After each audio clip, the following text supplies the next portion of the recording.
আমার নাম ইয়াসমিন। আমি নারায়ণগঞ্জের বন্দর বাসিন্দা, 22 নং ওয়ার্ডের খানবাড়ি মোল্লাবাড়ি দিঘিরপাড় আমার বাড়ি। তবে আমি 16 তারিখ বুধবারের ঘটনা, আমি ঘর থেকে বেরিয়েছি কিস্তি দেওয়ার জন্য। তো জামু ওই মুহূর্তে কালামের বউ এসে বলতেছে যে আমি নাকি আমার বোনের টাকা নিয়ে এসেছি। তো আমি আমার টাকা পাবো, আমার টাকা আমি নিয়ে আসছি।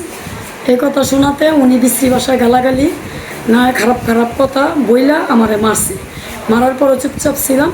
আমি আমার মেয়ের নিয়ে আমি কলেজে যাওয়ার ওই সময় আমারে কালামের বউ বলতেছে ও মারছে, ওরে ধরার পরে কালামে আমারে চুলে ধরে ইচ্ছা মতন আমার মারছে। আমার মেয়ে কলেজে যাইব, কলেজের পাশে বলতেছে যে কে দেখে, আমি মেয়ে বলতেছে নানু মাইরো না। ওই কথা শোনার পর আমার মেয়েরে খুবই টর্চারিং করছে, রক্তাক্ত করছে, আমার মেয়েরে প্রচুর মারছে। আমার মেয়ে নারায়ণগঞ্জ বন্দর কদম রসুল কলেজে পরে ইন্টারে ফার্স্ট ইয়ারে পরীক্ষা দিচ্ছে। তবে একটা পরীক্ষা ছিল, ওই পরীক্ষাটা ওই দিন দিতে পারেনি কে। এখন আমার মেয়ে একটা স্টুডেন্ট, আমার মেয়েটার যেভাবে মারছে, আমি থানায় জিটি করছি, সেনাবাহিনী প্রশাসন গেছি, তারা আমার এটার কোনো পদক্ষেপ এই পর্যন্ত নেয় নাই। আমি নিরুপায় হইয়া আমি ছাত্রনেতা তাদেরও আমি জানাইছি, এরা বলছে আমার সুবিচার পাওয়াই দিব। তবে এখন এই কথা শোনার পর কালকে পুলিশ আসছে। পুলিশ আসার পর কালাম মিয়ারে ফোন দেওয়া বলতেছে আপনি কই, বলে আমি দাওয়াত খেতে এসেছি।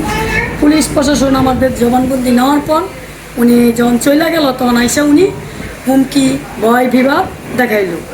তারপরে যাই আবার আজকে পুলিশ আসছে। পুলিশ আসার পর বলতেছে যে আসেন আপনারা দেখি এটা কী করতে পারি। গেলাম, যাবার পরে কালামে আইসে, কালামের বাতিজা আইসে সজীব, আর কালামের বউ আসছে। কালামের বাতিজায় আশরাফ অফিসার পুলিশের সামনে আমার হুমকি দিতেছে, বলতেছে যদি এখান দিয়ে রাস্তাটা বের হয় আমারে মেরে ফেলবে। ওই দিন যদি ঝগড়ার থাকতো আমারে মেরে ফেলতো, কিন্তু পুলিশ কোনো পদক্ষেপ বা স্টেটমেন্ট কিছুই নেয়নি। আমি বলছি যে তবে তুমি আমারে মেরে ফেলবা, আমার জন্য আল্লাহ আছে। এখন বলতেছে আমার মেয়ে বলছে যে আমি যদি আইনের সহযোগিতা না পাই আমার আল্লাহ আমার বিচার করবে। আমার মেয়েরে বলছে তুই এখান দিয়ে বেরোইস। মেয়ে বলতেছে যে এখান থেকে বেরোইলে তোরে এই খারাপ মন্তব্য ভাষায় গালিগালাজ করছে। করার পর পুলিশের সামনে যে তোরে মেয়েরালামু কাইটালামু তুই বার হইস। আমার মেয়ে ভয় ভীতুতে ওই রাস্তাটা বেরোতে পারে না। আমি কিছু লোকজন, পঞ্চায়েতের লোকজনকে জানাইছি, এরা সবাই বলছে যে মিডিয়া আছে, আইন প্রশাসন আছে, সবাই বলছি হ্যাঁ বলছি, কিন্তু আমি এখনও সুবিচার পাচ্ছি না। আমি আপনাদের কাছে দাবি, আমার একটা মেয়ে আমার দিনকুলে নেই, আমার স্বামীকেও নাই, ঠিক আছে, আমি বহুত কষ্ট করে আমি পড়াশোনা করাই দিয়েছি। আমার মেয়ের জন্য আপনারা সবাই এগিয়ে আসেন। আমি কোনো প্রশাসনের কোনো হেল্প বা সাহায্য কিছুই পাইতেছি না। আমার একটাই দাবি আপনাদের কাছে, আমার মেয়ের সুবিচার চাই। আপনাদের কাছে আমার অনেক এই কালাম আমার উপরে 5 বছর ধরে টর্চারিং করছে, কিন্তু আমি কারো কাছে সুবিচার পাইনি। এখন আমার একটাই দাবি, আপনারা আমার পাশে এগিয়ে আসেন, আপনারা আমার ন্যায় বিচার পাওয়াই দেন। আমার মেয়েরা যাতে রাস্তা চলাফেরা করতে পারে, আপনারা আমার মেয়ের পাশে এগিয়ে আসেন, আমার এই অতটুক অনুরোধ। সরকারি কদম রসুলের শিক্ষার্থী ফার্স্ট ইয়ারের 16 তারিখে আমার আম্মু আমার আন্টির কাছ থেকে টাকা পায়। তো আমার আম্মু আন্টির কাছ থেকে টাকা নিয়ে আসার কারণে তাদের বাড়িওয়ালা আমার আম্মুকে নানা রকমভাবে হুমকি দেয়। হুমকি দেওয়ার পর আমার আম্মুর গায়ে হাত তুলে, তো আমার আম্মুকে তার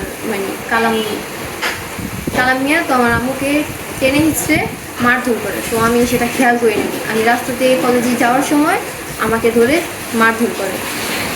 মারধর করার কারণে পরে আমরা থানায় জিটি করি। তো থানার ওসি এটার কোনো পদক্ষেপ নেয়নি। তো না নেওয়ার কারণে সেনাবাহিনীর কাছে জানানো হয়েছে, তারাও এটা নিয়ে কোনো পদক্ষেপ নেওয়া হয় নাই। তারপরে এই থানার লোক ফোন দেওয়ার পরে তারা আসছে, আসার পর তারা কোনো বিচার করে নাই। তো তাদের সামনে কালাম তার ভাইয়ের ছেলে সুজিত আর আমাদের হুমকি দেয় মারধর করার। তারা পুলিশের সামনে যেমন হুমকি দেয়, কিন্তু পুলিশ কোনো কিছু বলেনি। আমি সকালবেলা রাস্তায় বের হয়েছি কলেজে যাব, তো আমার গায়ে না টাচ টাচ দিছে, তারপরে আমার নানা রকমভাবে খুব প্রস্তাব দিছে, আর আমাদের মেরে ফেলার হুমকি দিছে। নারাজি হওয়াতে আমাদের মেরে ফেলার হুমকি দিছে। প্রশাসনের কাছে গেছি, তারা এটা নিয়ে কোনো পদক্ষেপ নেয়নি। এটা নিয়ে আমি সুবিচার চাই প্রশাসনের কাছে।